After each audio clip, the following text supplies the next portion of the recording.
Bonsoir à tout le monde, bienvenue à cette rencontre hebdomadaire, bienvenue à cette rencontre avec Pasteur Marie-Noël. Une autre opportunité de parler des choses du royaume. Et aujourd'hui, nous continuons avec la série que nous avons commencée, ça fait déjà 3 semaines. Nous allons parler de 7 erreurs fréquentes de ceux qui oublient. Père éternel, nous te rendons grâce pour l'opportunité que tu nous accordes de nous rencontrer encore ce soir. Nous te disons merci parce que tu as veillé sur chacun d'entre nous, tu nous as protégés et ce soir encore nous sommes là. Manifeste-toi puissamment ce soir à travers ce thème de ceux qui oublient. Saint-Esprit, descends, prends le total contrôle, toi-même remplis la bouche de ta servante de tes paroles et touche le cœur de quelqu'un que tu as prévu pour cette rencontre ce soir au nom puissant de Jésus. Amen. Bien-aimés, bienvenue encore une fois de plus à cette rencontre. Et comme je l'ai dit d'entrée de jeu, ça fait 3 semaines que nous avons commencé avec une belle série, Ceux qui oublient. Et la première semaine, nous avons parlé de pourquoi nous ne devons pas oublier. La deuxième semaine, nous avons parlé de pourquoi il est important de se souvenir. Et la semaine passée, nous avons parlé de 5 mots qui frappent ceux qui oublient. J'espère vraiment que ceux qui sont connectés, bienvenue. Vous êtes bénis par cette série. Et ce soir encore, nous allons parler des 7 erreurs qu'on retrouve fréquemment chez les personnes qui oublient. Et la première erreur chez ceux qui oublient, c'est le déshonneur. Les personnes qui oublient déshonorent fréquemment ceux qui les ont tenus la main. Ils déshonorent fréquemment leur père, que ce soit dans la foi, que ce soit même de façon biologique. Alléluia. Il arrive fréquemment d'oublier la contribution de nos pères dans nos vies. Il arrive fréquemment d'oublier que sans eux, nous ne serions même pas de ce monde. Il arrive fréquemment d'oublier que ces pères spirituels-là ont prié pour nous et nous ont couverts à un moment donné de leur couverture spirituelle. Et le Seigneur Jésus lui-même savait que s'il partait, l'Église allait l'oublier, lui qui était le Père de l'Église et lui qui est le Père de l'Église. Voilà pourquoi lui-même, il a institué la Sainte Communion, la Sainte Sainte, et il a dit, chaque fois que vous vous souviendrez de moi, faites ceci en ma mémoire. Prenez le pain en ma mémoire, prenez mon sang en ma mémoire. Pourquoi? Parce qu'il savait que certainement l'Église l'aurait oublié. Donc c'est très fréquent que nous oublions, n'est-ce pas? Mais en tant que chrétiens, il est important que nous n'oublions pas. Parce que quand nous oublions, nous déshonorons. Quand nous oublions, nous nous attribuons le mérite de ce que nous ne méritons pas. Alléluia. Genèse 9, le verset 22. Cham, père de Canaan, vit la nudité de son père et avertit ses 2 frères Odéon. Voyez-vous, Cham, après le déluge, qu'il ait été sauvé du déluge, dans l'âge qu'avait bâti son père, a oublié que s'il était encore en vie, s'il était encore sur la terre, si les flots du déluge ne l'avaient pas emporté, c'était parce que son père avait entendu la voix de Dieu et avait obéi. Cham a oublié que ce n'est pas à lui qu'on a demandé de construire l'arche, mais plutôt à son père, parce que son père avait une intimité avec Dieu. Cham a oublié que ce n'était pas lui qui était trouvé juste sur la face de la terre, mais que c'est son père qui avait été trouvé juste. Cham a oublié tout ça. Cham a oublié que c'est normal qu'un homme se retrouve dans sa maison nue et que lui-même, dans sa propre maison, il allait se retrouver nu. Cham a oublié cela. Cham a oublié que cet homme dont il a rapporté la nudité était son père biologique. Voyez-vous? Et quand nous lisons la Bible, nous essayons de sonder les Écritures, nous nous rendons compte que Cham, malheureusement je dois évoquer ce sujet, est le fils noir de Noé. Et la malédiction de Noé sur Cham pèse jusqu'aujourd'hui sur la race noire. Parce qu'il est vraiment impossible d'expliquer pourquoi est-ce que la race noire est autant dominée par toutes les autres races, si ce n'est par la malédiction de Noé sur son fils Cham. Alléluia. D'autres peuvent avoir un autre point de vue différent. Nous pouvons l'admettre. Mais il est très difficile, de manière raisonnable, de manière logique, d'expliquer la situation de l'Afrique et du peuple noir en général, à moins de l'interpréter comme la malédiction de Cham. Voyez-vous, parce que Cham a oublié qu'il s'agissait de son père. Il a été maudit par ce dernier. Et lui et toute sa génération avec lui. Voyez-vous pourquoi il est important de ne pas oublier la première erreur qu'on retrouve fréquemment chez ceux qui oublient, et donc on a retrouvé chez Cham aussi, c'est le déshonneur. Cham a déshonoré son père parce qu'il a oublié plusieurs choses. Alléluia. La deuxième erreur, c'est la désobéissance. Nous allons prendre l'exemple du roi Jéroboam, qui a été choisi par Dieu, qui n'était même pas de la lignée royale de David, ni même de Saül, ni de Salomon. Mais il a été choisi par Dieu parce que Salomon avait péché, était allé vers des idoles. Et à cause du péché de Salomon, des 12 tribus d'Israël, une seule est restée, Juda, sous sa gouvernance, sous la gouvernance de la maison de David. Et les 11 autres tribus ont été données à Jéroboam. Voyez-vous? Mais à un certain moment de la royauté de Jéroboam, Jéroboam a oublié qui il était. Il a oublié comment la royauté lui a été donnée et pour quelle raison la royauté lui a été donnée. Et il a commis les mêmes erreurs que le roi Salomon. Lorsque vous lisez dans 1 roi, le chapitre 11, du verset 30 au verset 33, vous pouvez lire ça à la maison, c'est un peu long. On voit comment est attribuée la royauté au roi Jéroboam. Alléluia. Et maintenant, quand nous rentrons dans 1 roi, le chapitre 12, du verset 26 au verset 32, vous pouvez également ouvrir vos Bibles et lire. Nous voyons comment le roi Jéroboam ne s'est pas souvenu du Dieu qui lui a donné 11 tribus d'Israël. Et là, mis roi sur ces 11 tribus d'Israël.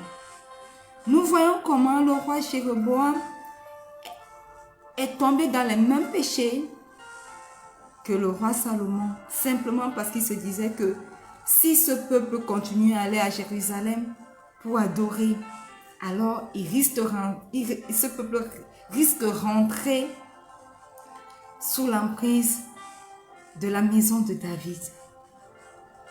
Et au lieu de se confier au Dieu qui lui a donné ces 11 tribus d'Israël, il a péché en faisant des veaux d'or et en demandant aux 11 tribus d'Israël d'adorer les veaux d'or et de délaisser le Dieu qui lui avait donné la royauté. Voyez-vous, la deuxième erreur de ceux qui oublient, c'est la désobéissance. Premièrement, le déshonneur. Deuxièmement, la désobéissance. Jéroboam a désobéi au Dieu qui lui a donné la royauté, qu'il a établi roi sur 11 tribus de la maison d'Israël. Il a désobéi en faisant des veaux d'or, en péchant contre le Dieu qui l'a établi roi. Et voyez-vous, beaucoup d'entre nous, chrétiens, nous sommes dans la même lancée que le roi de Jéroboam. Beaucoup d'entre nous désobéissons parce que nous oublions de là où nous avons été tirés. Nous oublions la main qui nous a prêté secours. Nous oublions et nous faisons des erreurs à cause de notre oubli. Voyez-vous, l'apôtre Paul affirme qu'il est important de rester proche de Dieu comme lui-même il a été, aussi bien dans la richesse que dans la pauvreté. Dans Philippiens 4:12, il dit « Je sais vivre dans l'humiliation et je sais vivre dans l'abondance. En tout et partout, j'ai appris à être rassasié et à avoir faim, et être dans l'abondance et à être dans la disette. » C'est là le secret que les chrétiens ne semblent pas connaître. Comment se souvenir de Dieu, que ce soit dans les bons moments, que ce soit dans les mauvais moments. Quand ils sont promus, tout comme quand ils ne sont pas promus, toujours se souvenir de Dieu. Ne pas oublier Dieu. Ne pas oublier les personnes que Dieu a envoyées dans leur vie pour prendre soin d'eux, d'une manière ou d'une autre. Alléluia. La troisième erreur qui est fréquente chez des personnes qui oublient, c'est l'orgueil. Alléluia. Nous allons lire 2 Samuel, verset 6, du verset 20 au verset 21. Il est écrit: David s'en retourna pour bénir sa maison, et Michal, fille de Saül, sortit à sa rencontre. Elle dit: Quel honneur aujourd'hui pour le roi d'Israël de s'être découvert aux yeux des servantes et des serviteurs, comme se découvrirait un homme de rien. David répondit à Michal: C'est devant le Seigneur qui m'a choisi, de préférence à ton père et à toute sa maison, pour m'établir chef sur le peuple du Seigneur, sur Israël. C'est devant le Seigneur que j'ai dansé. Voyez-vous, Michal faisait le reproche au roi David de s'être fait découvert par ses serviteurs parce que David a enlevé son vêtement pour danser devant Dieu qui lui avait accordé une victoire. Alléluia. Et David a répondu à Michal en disant: Ce n'est pas devant les hommes, ce n'est pas devant les serviteurs, ce n'est pas devant les servantes que j'ai dansé, mais c'est devant mon Dieu, le Dieu d'Israël, qui m'a établi roi à la place de ton père, que j'ai dansé. David n'a pas oublié d'où il a été tiré. David n'a pas oublié qu'il était le dernier fils, très peu considéré, même pas considéré, d'une famille de 4 ou de 3 frères. David n'a pas oublié qu'il était berger et que c'est de là que le Seigneur l'a tiré pour l'établir roi. Non, David n'a pas oublié. Voilà pourquoi il était prêt à faire des choses qui étaient jugées par des autres personnes comme de la folie, en souvenir de son Dieu, en mémoire du Dieu qu'il a pris de la bergerie pour l'établir en tant que roi sur le peuple israélien. Alléluia. David s'est souvenu de chaque instant où Dieu l'a délivré de la griffe du roi. 1 Samuel 17, 37. David dit encore, le Seigneur qui m'a délivré de la griffe du lion et de la patte de l'ours me délivrera aussi de la main de ce Philistin. Et Saül dit à David, va et que le Seigneur soit avec toi. David n'a pas oublié un seul des bienfaits de l'Éternel à son encontre. Voilà pourquoi il a été appelé. Le Seigneur a dit que il est l'homme selon son cœur. Pourquoi? Parce qu'il n'y avait pas l'oubli en lui. Même quand son royaume était menacé par son propre fils, David n'a pas oublié les bienfaits de Dieu. Alléluia. Alors, il n'a pas été orgueilleux dans tout son règne. Il n'a pas été prétentieux. Il ne s'est pas dit, oh, ce Dieu-là, ce n'est pas lui. À chaque chose qui arrivait à David, bien ou mal, il reconnaissait que c'était Dieu qui l'avait établi. Et le fait d'être devenu roi ne l'a pas enflé d'orgueil. Ceux qui oublient commettent fréquemment l'erreur de devenir orgueilleux. Ils oublient de là où ils ont été tirés et s'enflent d'orgueil. En tant que chrétiens, nous ne devons pas oublier et nous ne devons pas laisser nos cœurs s'enfler d'orgueil. Nous ne devons pas devenir des personnes orgueilleuses. Alléluia. Amen. Nous avons déjà cité 3 erreurs fréquentes qu'on retrouve chez des personnes qui oublient. Et nous allons citer la 4e erreur qui est la présomption. Et quelqu'un va demander, Pasteur Marie-Noël, c'est quoi la présomption? La présomption, c'est quoi? C'est simplement le fait de supposer de manière arrogante qu'on a droit à certains privilèges plus qu'à d'autres. C'est ça la présomption. Quand quelqu'un devient présomptueux, il est trop confiant, il est trop imbu de lui-même au point de manifester un manque de respect à l'égard des autres. Alléluia. Et dans la Bible, nous avons un bel exemple de présomption, Corée, le Lévite Corée. Nombre 16, le verset 8 à 9, il est écrit.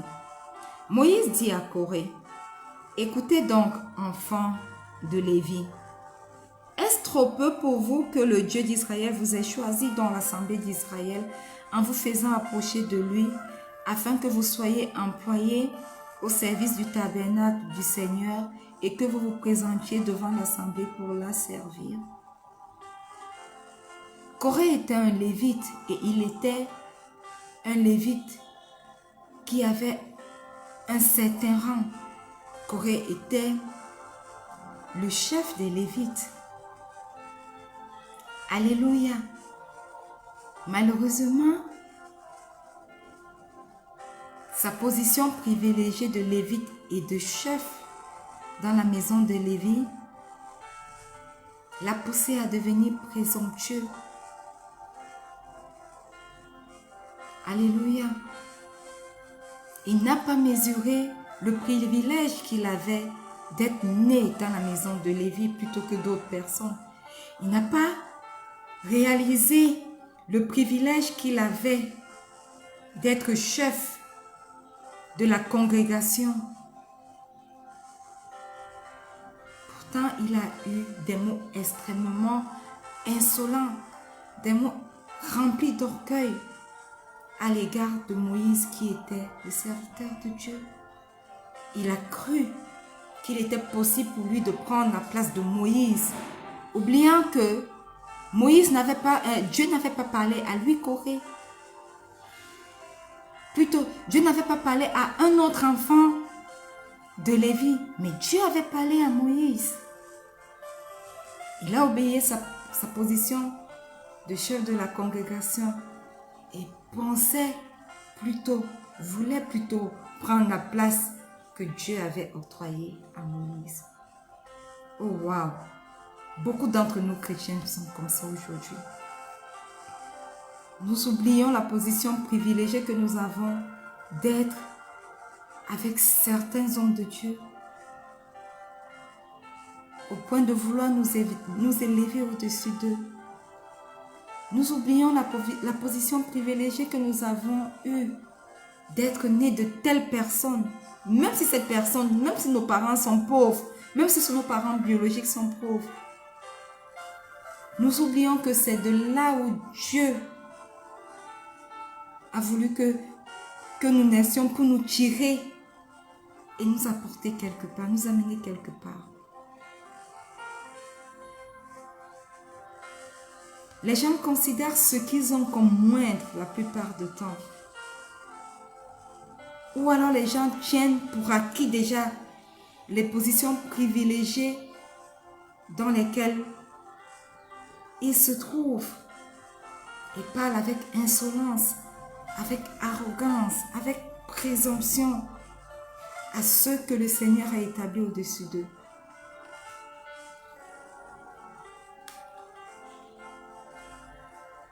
Alors, n'oublions pas que Corée a été animé de cet esprit de présomption et que sa fin n'a pas été du tout agréable. La Bible dit que ils sont descendus vivants au séjour de mort parce que la terre s'est ouverte et les a engloutis. À cause de quoi? À cause de la présomption. Parce qu'il a oublié que Dieu ne lui avait pas parlé à lui. Bien-aimés, c'est seulement parce que les gens oublient où ils étaient, qui ils étaient avant qu'ils soient capables de prononcer certaines paroles. Pleines d'orgueil, pleines d'arrogance contre leur leader, contre leurs parents, contre leur pasteur. Certains ont commis ces péchés. Aujourd'hui, en parlant de ça, de ceux qui oublient, c'est pour que nous ne répétions pas les mêmes erreurs que les autres. Alléluia. Que nous ne répétions pas les mêmes erreurs que Corée. Que nous ne répétions pas les mêmes erreurs que Jéroboam. Que nous ne répétions pas les mêmes erreurs que Cham. Alléluia. Alors, la quatrième erreur qu'on rencontre fréquemment chez ceux qui oublient, c'est la présomption. La cinquième erreur, c'est la rébellion. Alléluia. Corée a fini par se rebeller contre Moïse, pensant qu'il se rebellait seulement contre Moïse. Mais dans sa rébellion contre Moïse, il s'est également rebellé contre Dieu qui avait établi Moïse en tant que président, si je peux l'appeler comme ça, du peuple d'Israël. Ceux qui se rebellent, ils ont souvent l'impression qu'ils veulent libérer le peuple de, je ne sais pas, de l'emprise d'un homme. Mais ils se rebellent la plupart du temps contre Dieu lui-même qui a permis que cet homme soit placé à la tête. À la tête de son église, à la tête d'une nation, à la tête d'un peuple, à la tête d'une organisation, à la tête d'une famille. 1 Samuel 15, verset 17. Samuel dit, « Lorsque tu étais petit à tes yeux, n'étais-tu pas devenu le chef des tribus d'Israël? Et le Seigneur ne t'a-t-il pas oint pour que tu sois roi sur Israël? » Une autre personne qui s'est rebellée contre Dieu, c'était le premier roi d'Israël, le roi Saül. Dieu l'a oint, Dieu l'a tiré de la plus petite famille des Benjamites en Israël. Il a établi roi sur toute la maison d'Israël, sur toutes les tribus d'Israël. Mais Saül s'est rebellé contre Dieu. Tout comme Corée s'est rebellé contre Dieu. Tout comme Jéroboam s'est rebellé contre Dieu. La rébellion est une erreur qu'on retrouve chez ceux qui oublient. ceux qui se rebellent contre leur Père spirituel. Il est temps d'arrêter cette rébellion. Ceux qui se rebellent contre leur père, leur mère, il est temps d'arrêter cette rébellion. C'est une erreur que beaucoup d'autres ont répétée avant nous, avant vous. Et aujourd'hui, il est important que nous n'oublions pas et que nous ne répétions pas les mêmes erreurs que les autres ont commises. Alléluia. Bienvenue, Père Salomon. Connecté depuis, c'est où? Le Portugal? Merci d'être connecté ce matin. Alléluia. Donc, la 5e erreur, c'était la rébellion. De ceux qui oublient, c'est la rébellion. La 6e erreur qu'on retrouve chez ceux qui oublient et qui sont appelés de Dieu, qui sont appelés dans le ministère, je vais préciser,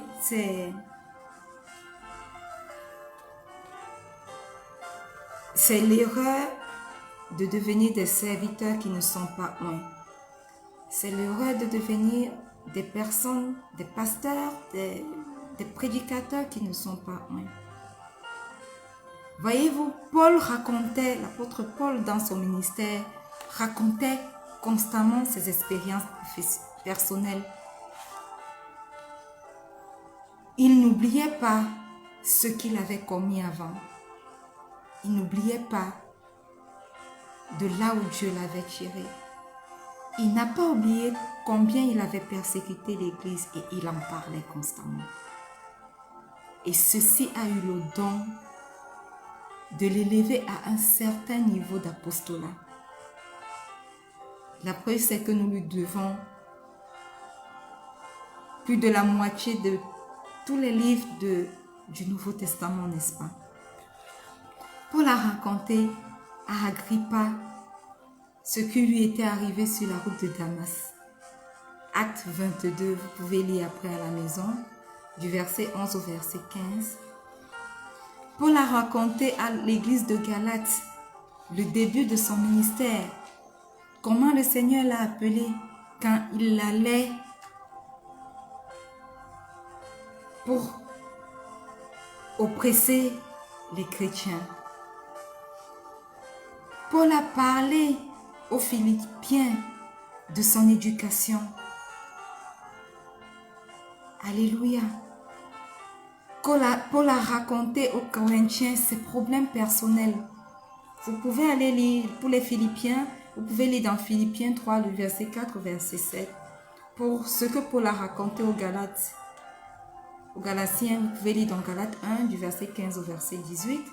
Aux Corinthiens, vous pouvez lire dans 2 Corinthiens, le chapitre 1, du verset 8 au verset 10. Vous pouvez lire aussi dans 2 Corinthiens, le chapitre 11, du verset 23 au verset 27.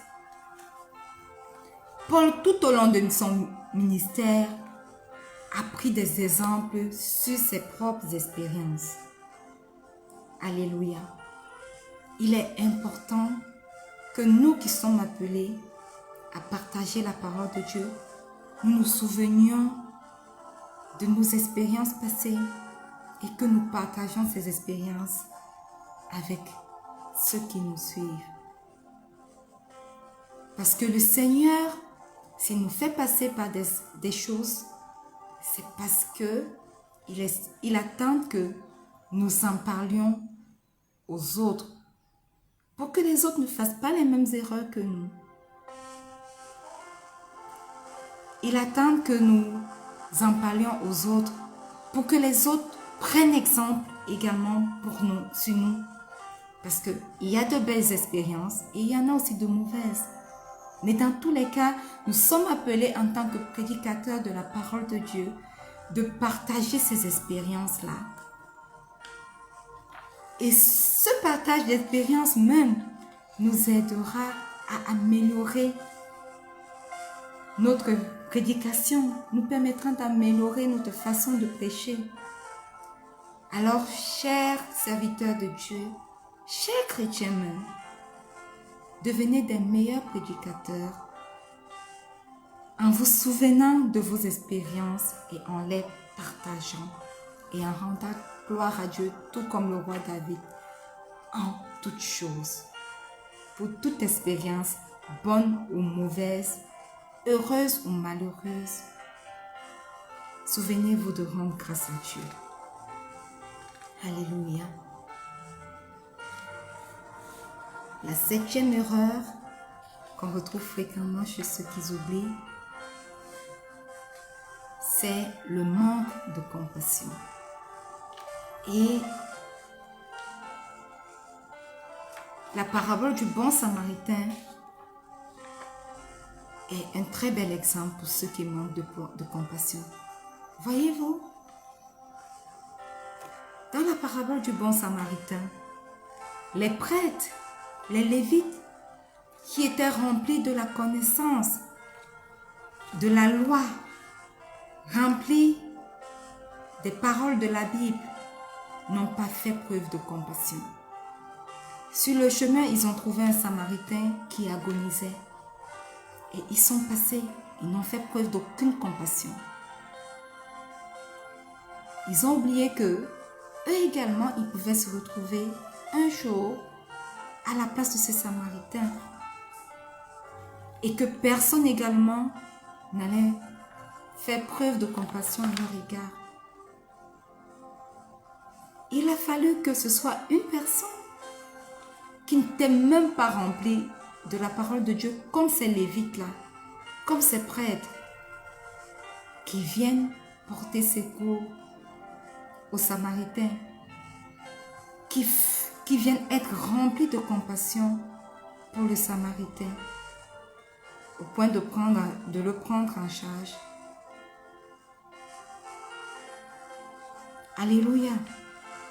Voyez-vous, la triste réalité aujourd'hui est que beaucoup de chrétiens ne sont pas remplis de compassion.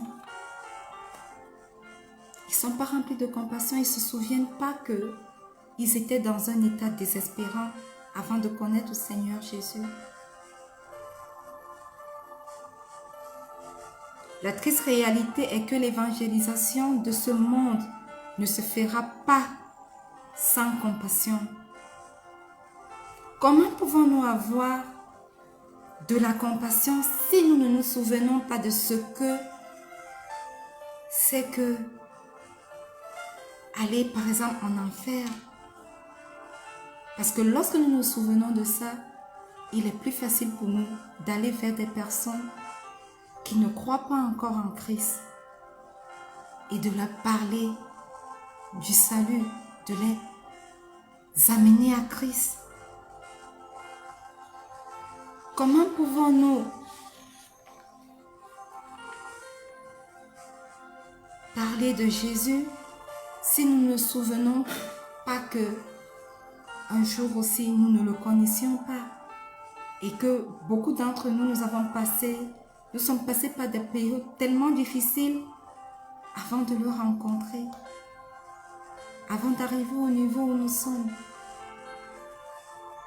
Et qui a eu certainement une personne qui nous a également parlé de lui, qui nous a tenus par la main et qui nous a appris pas à pas, comme des enfants nouveau-nés, à marcher avec Christ, qui ont pris de leur temps pour prier pour nous, afin que nous puissions être nés de nouveau et remplis du Saint-Esprit aujourd'hui. Ceux qui oublient manquent de la compassion nécessaire pour le ministère. Matthieu 9, le verset 36. Voyant la foule, il fut ému de compassion pour elle, parce qu'elle était languissante et abattue, comme des brebis qui n'ont point de berger. Le Seigneur Jésus lui-même était rempli de compassion. À plus forte raison, nous. Si nous ne sommes pas remplis de compassion, c'est simplement parce que nous avons oublié certaines choses. Nous avons oublié de là où nous avons été tirés. Nous avons oublié que nous avons été dans une situation difficile à un moment. Nous avons oublié. Alléluia. Et aujourd'hui, à travers cette exhortation, nous vous appelons chrétiens à ne pas oublier. De là où nous sommes, nous avons été tirés. Nous ne devons pas oublier. La main qui a été tendue et qui nous a tirés de là où nous étions, nous ne devons pas l'oublier. Donc, pour récapituler, les 7 erreurs fréquentes qu'on retrouve chez ceux qui oublient. La première, c'est le déshonneur. La deuxième, c'est la désobéissance. La troisième, c'est l'orgueil. La quatrième, c'est la présomption. La cinquième, c'est la rébellion. La sixième, c'est, comment l'intituler?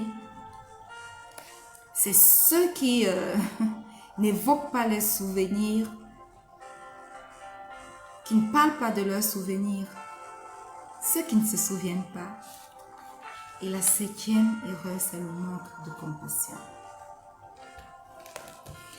Bien-aimés, si vous êtes connectés ce soir et que vous vous rendez compte que une de ces erreurs se trouve dans vos vies, ou alors que vous ne connaissez pas le Seigneur Jésus comme votre Seigneur et votre Sauveur personnel, je vais simplement vous inviter à faire cette prière après moi. Dites: Seigneur Jésus, ce soir, je viens à toi tel que je suis. Je reconnais que j'ai péché. Pardonne mes péchés. Je reconnais que à cause de mes péchés, tu as été crucifié sur la croix. Tu es mort. Tu es descendu aux enfers. Et le 3e jour, tu es ressuscité des morts. Alors, Christ ressuscité, aujourd'hui, je viens faire de toi mon Seigneur et mon Sauveur personnel. Viens et établis-toi en moi. Viens et entre en moi. Viens et entre dans mon cœur. Et prends le total contrôle de ma personne. Forme-toi en moi. De ma tête jusqu'à la pointe de mes pieds. Christ ressuscité, forme-toi en moi. Saint-Esprit, Esprit de Jésus, Esprit de Dieu, remplis-moi et enseigne-moi. Prépare-moi également pour l'enlèvement de l'Église, au nom puissant de Jésus. Amen. Bien-aimés, si vous avez fait cette prière, sachez que vous êtes dorénavant nés de nouveau et que vous avez invité, vous avez reconnu le Seigneur Jésus comme votre Seigneur et votre Sauveur personnel. Si vous étiez né de nouveau avant d'avoir fait cette prière, sachez que vous avez simplement redédié votre vie à Christ et que à partir de ce moment, vous êtes une nouvelle créature et que vous devez chercher à marcher en nouveauté de vie. Il est important de donner sa vie à Christ, mais nous ne nous arrêtons pas à ça parce que nous devons ressembler chaque jour de plus en plus à Christ. Et pour le devenir, il faut créer une intimité avec Dieu. Et comment créer son intimité avec Dieu? C'est en emménageant du temps que nous passons avec Dieu. C'est tout comme quand nous voulons être intimes avec certaines personnes. Nous passons des moments spéciaux avec cette personne, n'est-ce pas? Il est important que quotidiennement nous développons un moment avec le Père à travers les temps de méditation et les temps de prière. Très important si nous voulons grandir spirituellement et ne pas demeurer au stade de bébé spirituel. Bien-aimés, nous sommes arrivés au thème de cette rencontre. Mais avant de clôturer, nous allons lire la bénédiction de ce jour qui est tirée du livre de 2 Samuel 7, le verset 29. Il est écrit: Veille donc bénir la maison de ton serviteur afin qu'elle subsiste à toujours devant toi. Car c'est toi, Seigneur éternel, qui as parlé, et par ta bénédiction, la maison de ton serviteur sera bénie éternellement. Étendez vos mains vers moi, tandis que j'étends mes mains vers vous. Que cette parole de 2 Samuel 7, le verset 29, par la vertu du Saint-Esprit, soit retirée de la Bible et soit plantée en vous au nom puissant de Jésus. Qu'à cause de cette parole plantée dans vos vies, que le Seigneur bénisse votre maison, que le Seigneur bénisse votre pain quotidien, votre travail, votre école, votre activité au nom puissant de Jésus. Et que la bénédiction de l'Éternel plantée dans vos vies aujourd'hui subsiste toujours devant l'Éternel. Au nom puissant de Jésus, qu'elle porte du fruit et que par cette bénédiction, vos familles soient bénies, vos maisons soient bénies et que vous soyez bénis éternellement. Au nom puissant de Jésus. Que cette parole de bénédiction vous couvre, vous enveloppe et vous protège, aille devant vous jusqu'à notre prochaine rencontre vendredi prochain lorsqu'il sera 19h00 UTC plus 1 sur toutes les plateformes au nom puissant de Jésus. Amen. Bien-aimés, nous voulons vous dire merci. Merci de vous être connectés. Quelle que soit la plateforme où vous nous suivez, que ce soit sur Facebook, que ce soit sur YouTube, que ce soit sur X, qui est Twitter. Merci de vous être connectés. Merci pour ceux qui ont partagé. Merci pour ceux qui ont liké. Merci pour ceux qui ont commenté. Vous pouvez aller sur ces différentes plateformes pour revoir le replay qui a lieu chaque lundi et chaque jeudi. Et aussi pour retrouver, par exemple, le début de cette série et beaucoup d'autres séries. Alléluia. N'hésitez pas à commenter, partager, inviter d'autres personnes à se connecter à Rencontre avec Pasteur Marie-Noël. Si vous avez des sujets de prière, n'hésitez pas à les laisser. Par la vertu du Saint-Esprit, nous allons prier pour vous. Si vous avez des choses que vous n'avez pas compris, que ce soit sur cet enseignement, que ce soit sur un autre, n'hésitez pas à écrire. Par la vertu du Saint-Esprit, nous allons vous répondre. Alléluia. Nous sommes arrivés au thème de cette rencontre. Soyez bénis. Chef Solo, sois béni. Tous ceux qui ont été commentés, tous ceux qui vont regarder en replay, soyez bénis. Et rendez-vous la semaine prochaine lorsqu'il sera 19h00 UTC plus 1 sur toutes nos différentes plateformes. Je reste et je demeure votre humble servante, le pasteur Marie-Noël. Je vous aime, mais sachez-le bien, le Seigneur Jésus vous aime encore plus. Soyez bénis. Shalom.